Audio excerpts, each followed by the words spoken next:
तो यहाँ पे हम देखेंगे दोबारा से नाउन के जो फंक्शंस हम सीख रहे थे उसके कुछ एग्जांपल्स। ओके, तो मैं आपको ये 5 तरह के यहाँ पे सेंटेंस दिखाता हूँ और किस तरह से वो सेंटेंस के अंदर हम ढूंढना है और उससे हमारा कैसे मीनिंग चेंज होता है या मीनिंग हम ढूंढ पाते सेंटेंस का, वो हम देख लेते। केवल हम यहाँ पे नाउन की बात कर रहे हैं। नाउन के ऑलरेडी हमने डेफिनेशन के बारे में पढ़ लिया है, टाइप्स हमने पढ़ लिए हैं और यहाँ पे हम फंक्शन जो 5 है उनको सीखने की कोशिश कर रहे हैं। तो आपको जो याद रखना वो है कि 5 जो फंक्शंस हैं जो मैंने नाम बताया वो आप बिल्कुल याद रखो उनको। ओके, तो हम पहला एग्जांपल देखते हैं। ये फर्स्ट नंबर का एग्जांपल है, अनिल ड्रिंक्स टी। अगर हम देखें, जैसे मैंने पहले बताया, अगर हमें डेफिनेशन पता है नाउन की तो हम जानते हैं कि नाउन किसी चीज का नाम होता है। तो अब हम देखते हैं कि इसके अंदर जो हमने टाइप्स देखी थी, तो टाइप्स से हमने पता करना था कि किस तरह के कौन सी नाउन है, वो हम ढूंढ लेते हैं। अगर हमें टाइप्स पता है तो हम बड़े आराम से ढूंढ लेते हैं नाउन कौन सी है। तो अगर हम इसको देखें, नाउन अनिल, अनिल एक नाम है, किसी किसी एक लड़के का या किसी इंसान का नाम है, तो अनिल एक नाउन हो गया। तो मैं इसको यहाँ पे नाउन लिख देता हूँ। तो हमने सबसे पहला काम है नाउन ढूंढना सेंटेंस के अंदर। अगर हम देखें ड्रिंक्स, ड्रिंक्स एक वर्ब है। ये अभी हमने सीखा नहीं है लेकिन हम अगले वीडियो में जाके सीखेंगे। लेकिन फिलहाल मैं आपको बता देता हूँ ये एक वर्ब है, ये एक बल्कि एक्शन वर्ब है ड्रिंक्स। और जो तीसरा वर्ड है टी, टी चाय, चाय जो होती है वो भी एक नाम है एक चीज का, तो ये भी एक नाउन हो गया। तो हमने देखा सेंटेंस के अंदर 2 नाउन आ रहे हैं और एक वर्ब है। तो सेंटेंस ज्यादातर पे सब्जेक्ट से चालू होता है। तो यानी कि जो पहला नाउन है जो हमारा ये अनिल है, ये फंक्शन क्या कर रहा है इसके अंदर, अगर एक्शन वर्ब है ये, तो ये यानी कि डूअर का काम करेगा। एक्शन वर्ब का जो सब्जेक्ट होता है वो डूअर का काम करता है। तो ये डूअर का यानी कि सब्जेक्ट, सेंटेंस हमेशा सब्जेक्ट से चालू होते हैं। तो सेंटेंस हमें ये याद ही रख लो बल्कि आप, कि सेंटेंस से चालू होते हैं।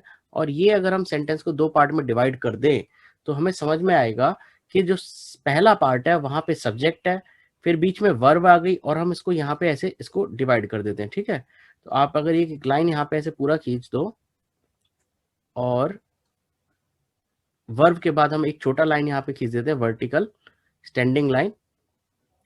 तो ये पहला पार्ट हो गया सब्जेक्ट, ये हो गया वर्ब और एक्शन वर्ब है। ये एक्शन वर्ब के बाद हमेशा क्या आएगा, आपका ऑब्जेक्ट आएगा। अगर उसके अंदर जो नाउन है, जो नाउन आएगा वो हमारा ऑब्जेक्ट कहलाता है। तो देखा, ये सब्जेक्ट फंक्शन हो गया यहाँ पे, ये ऑब्जेक्ट फंक्शन हो गया। ये इंग्लिश के सेंटेंस का स्ट्रक्चर होता है। यही सबसे मेजर, जो सबसे इंपॉर्टेंट फंक्शन सेंटेंस का स्ट्रक्चर है वो एस वी ओ हो रहता है। तो ये हमें ध्यान रखना है। तो इसका मतलब क्या है कि अगर जो सब्जेक्ट होता है वो डूअर होता है, तो यानी कि अनिल ने एक्शन किया है, अनिल ने एक्शन किया है।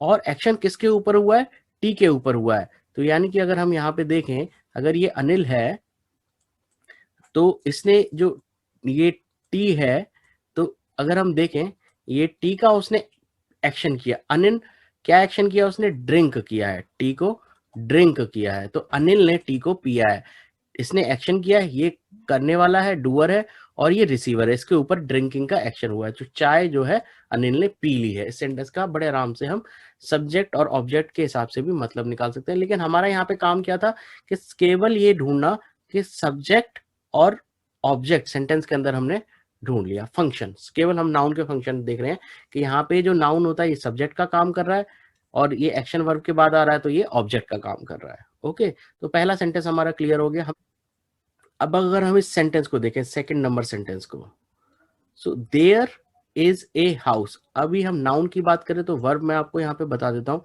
ये एक स्टेट वर्ब है, ये एक वर्ब है और ये एक स्टेट वर्ब है। ओके, तो स्टेट वर्ब के बाद अगर नाउन आ रहा है तो वो क्या कहते हैं, उसको हम बोलेंगे कॉम्प्लीमेंट बोल सकते हैं, या फिर हमने जो सिखाया है आपको इक्वल्स, ये हो गया इक्वल्स। क्यों मतलब है ये इक्वल्स का, अभी मैं आपको बताता हूँ।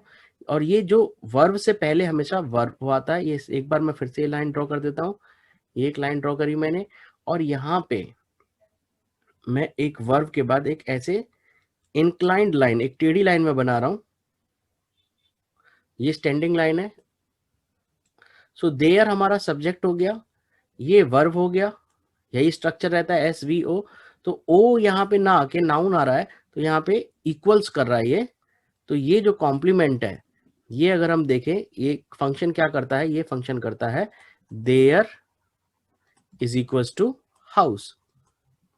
तो हाउस जो हमारा इक्वल्स है वो देयर के बराबर है, यानी कि वो जो प्लेस है जो वो बता रहा है वो एक घर है, that place is a house, there is a house, वो जगह पे एक घर है।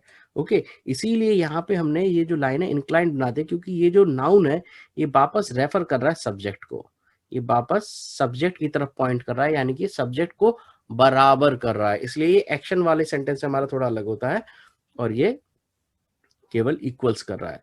तो इस सेंटेंस के अंदर ये इक्वल्स होता है।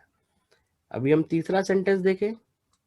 हमने बताया ये एक नाउन है राहुल, ये नाम है क्योंकि टीचर भी एक नाउन है, एक जनरल नाम है ये, लिव्स एक वर्ब है, और फ्लैट एक नाउन है। यहाँ पे he lives in a flat, घर, हाउस, ओके, वो वाला फ्लैट है ये। So Rahul a teacher lives in a flat, अगर हम इसमें देखें ये तो सब्जेक्ट हो गया, और ये जो है अ टीचर अगर हम देखें दो कॉमा के बीच में आ रहा है, यानी कि एक नाउन के बाद दूसरा नाउन आ रहा है और दो कॉमा के बीच में आ रहा है, तो इसको हम समझ जाएंगे कि ये हमारा रीनेमिंग का काम कर रहा है। ओके, ये जो टीचर जो दो कॉमा के बीच में आ रहा है, तो यहाँ पे नाउन हमारा ये जो क्या काम कर रहा है, ये काम कर रहा है रीनेम का काम कर रहा है। लिव्स इन ए फ्लैट, और फ्लैट जो है ये एक प्रेपोजिशन के बाद में आ रहा है, तो ये काम करेगा ऑब्जेक्ट का काम करेगा। ओके, तो अगर हम इसमें मेन सब्जेक्ट और वर्ब को ढूंढ लें सेंटेंस के अंदर, बाकी चीजों को फिलहाल हम छोड़ देते हैं, हम केवल सब्जेक्ट और वर्ब को जो हमने एक पैटर्न बनाया हम उसमें लिख के देखते हैं। सब्जेक्ट है राहुल, तो मैंने यहाँ पे राहुल को लिख दिया सब्जेक्ट। यहाँ पे मैं वर्ब लिखूंगा, देखिए ये तो नाउन है, वर्ब हमारी ये है लिव्स, तो मैं यहाँ पे लिव्स को लिख देता हूँ, राहुल लिव्स। अब इसके बाद कोई डायरेक्ट वो नहीं है, प्रेपोजिशन है, तो ये एक प्रेपोजिशन फ्रेज होता है, ये हम बाद में पढ़ेंगे, इसको अभी हम देखेंगे। वर्ब के बाद कुछ नहीं आ रहा है, तो वर्ब के बाद कुछ नहीं है, तो राहुल लिव्स, इस सेंटेंस का जो मेन बेसिक मीनिंग है वो है कि राहुल लिव करता है, और वो उसकी एक जगह बता दी है कहाँ पे लिव करता है, इन ए फ्लैट। तो यहाँ पे कोई ऑब्जेक्ट नहीं है, कोई इक्वल्स नहीं है, यहाँ पे केवल उसकी एक जगह बता दी है, lives in a flat. Okay, तो सेंटेंस का जो बेसिक मीनिंग है इसके अंदर वो है राहुल लिव्स, वो जगह बता रहा है बस कि वो कहाँ रहता है। और यहाँ पे सीखने वाली बात ये थी कि ये नाउन को हमने ढूंढना था, ये नाउन हमने देख लिया किस तरह से रीनेम वाली नाउन आती है। फोर्थ सेंटेंस अगर हम देखें, देखिए यहाँ पे एपोस्ट्रोफी और एस आ गया, तो राहुल्स ये एक नाउन है, ये भी एक नाउन है। तो अगर हम देखें दो नाउन एक साथ आ रही है, लेकिन एक नाउन में एपोस्ट्रोफी, यानी कि वो क्या है, हेड के साथ आ रही है, यानी कि ओनर, कौन ओनर बनेगा, ये ओनर बन गया, यानी कि ये बता रहा है काम क्या कर रहा है, ये वाली नाउन ओनरशिप कर रही है इसकी, यानी कि राहुल्स हाउस, किसका house, house of Rahul, house of Rahul, Rahul owner है घर का। तो जो घर है अगर हम देखें, अगर हम घर की बात करें तो वो किसका है, वो बिलोंग करता है राहुल को, बस ये इसके अंदर ये है, और उसके बारे में वो बताता है आगे, that is a part of sentence, वो हम बाद में भी सीख सकते हैं, इज बिग, तो house is big, Rahul house is big. Okay, अगर देखा जाए सब्जेक्ट हमारा ये सब्जेक्ट है इसके अंदर, ये तो ओनरशिप है इसकी, हाउस इज बिग। ओके, ये दूसरा पार्ट है, ये हम आगे जाके सीखेंगे। तो यहाँ पे इस स्क्रीन में हमने वही देखा कि किस तरह से अलग अलग सेंटेंस के अंदर अलग अलग नाउन आते हैं और उनके क्या क्या फंक्शन है और कैसे उन फंक्शन को ढूंढना है। तो एक बार मैं फिर से समराइज कर देता हूँ, बेसिकली हमने पूरा डिटेल में तो हमने देख लिया, लेकिन इसमें याद रखने वाली या समझने वाली जो चीज़ है आपको जो आगे याद रखनी है, जो आपको काम आएगी, वो ये है कि कैसे फंक्शंस होते हैं नाउन के, तो और कैसे दिखते हैं सेंटेंस के अंदर। ये जो भी वर्ब है हमारी, अगर मैं ये सारी वर्ब मार्क कर देता हूँ दोबारा से, तो देखिए जो वर्ब से पहले होगा वो सब्जेक्ट आता है, ये सब्जेक्ट है, ये सेंटेंस में चाहे वो एक्शन वर्ब हो, कोई सी भी वर्ब हो, उससे पहले सब्जेक्ट आता है, ये सब सब्जेक्ट है हमारे, अगर देख सकते हैं। राहुल अ टीचर, तो ये सब्जेक्ट है हमारा, और राहुल्स हाउस ये सब्जेक्ट है, तो ये सब सब्जेक्ट हो गए, वर्ब से पहले सब्जेक्ट आ जाते हैं। और अगर वो एक्शन वर्ब है तो जो उसके बाद नाउन आएगा वो ऑब्जेक्ट बन जाता है, तो ये ऑब्जेक्ट हो गया। एक ऑब्जेक्ट यहाँ पे है, एक ऑब्जेक्ट यहाँ पे हमने देखा था, इन प्रेपोजिशन के बाद भी ऑब्जेक्ट आता है, ये नाउन आ रहा है तो ये भी ऑब्जेक्ट हो गया, ऑब्जेक्ट ऑफ प्रेपोजिशन बोलेंगे हम इसको। और ये स्टेट वर्ब है, स्टेट वर्ब के बाद क्या आएगा, हम जो अगर नाउन आएगा तो हम उसको बोलेंगे कॉम्प्लीमेंट, कॉम्प्लीमेंट या फिर इक्वल्स। आप इक्वल्स का फंक्शन कर सकते हो, ये नाउन जो काम करेगा इक्वल्स का करेगा, यानी कि there is equals to house, यानी कि there is a house. Okay, और अगर यहाँ पे देखा 2 कॉमा आ रहे हैं, 2 कॉमा के बीच में एक दूसरा नाउन आ गया, तो वो इसका रीनेम का काम कर रहा है, यानी कि ये इसको ही डिस्क्राइब कर रहा है, इसको ही नाम दे रहा है नया। राहुल को एक नाम और दे दिया कि राहुल एक टीचर है, तो यहाँ पे ये काम रहा इसका। और अगर हम इसमें देखें हैट और एस के साथ आ रहा है, तो ये इसका ओनर बन गया। तो हमने देख लिया पांचों फंक्शन जो है हमारे नाउन के इस तरह से आते हैं, और यही हमें ढूंढना इसके अंदर सीखना है कि अलग अलग जगह पे वर्ब से पहले हम देख लेंगे तो सब्जेक्ट आ जाएगा, वर्ब के बाद हमारे पास या तो ऑब्जेक्ट होगा या फिर इक्वल्स होगा, डिपेंडिंग अपॉन क्या वर्ब हमारी स्टेट वर्ब है तो इक्वल्स हो जाएगा, एक्शन वर्ब है तो ऑब्जेक्ट हो जाएगा। और ये दोनों बाकी जो दो हमारे ये हैं बहुत सिंपल हो जाते हैं, वो तो एपोस्ट्रॉफी और 2 कॉमा के बीच में नाउन आ जाती है।